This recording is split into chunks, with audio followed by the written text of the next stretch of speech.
Bozor oldida mashinada turganimda ikkita qizcha kelib oynakni taqillatishdi.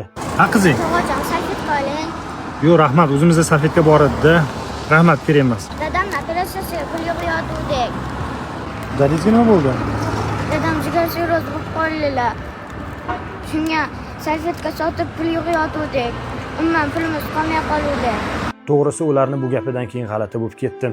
Axir qanday qilib ikkita go'dak $25,000 mablag' yig'ib otasini operatsiya qildirishi mumkin? Qilisha olmaydi. Lekin bu mablag'ni hammamiz 10,000, 100,000 tashlab yig'ishimiz mumkin ekan. Agar ehsonga pulingiz bo'lmasa, videoga like bosing, story qiling, komment yozing va 10 ta insonga jo'nating. Shunda ham katta yordam qilgan bo'lasiz. Ularni hamma salfetkasini sotib oldim va otasini ko'rish uchun uylariga bordim.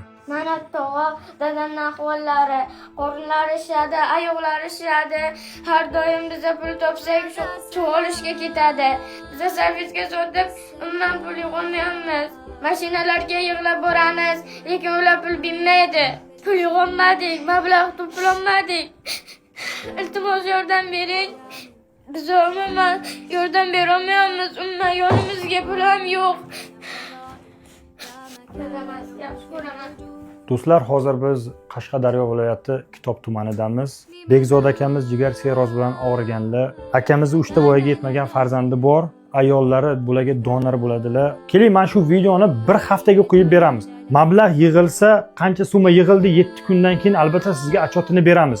Bularga har bir tiyin qilingan ehson yetib keladi. Xudo xolasa, o'zlarining karta raqamlari, o'zlarining telefon raqamlarini yozib qo'yamiz.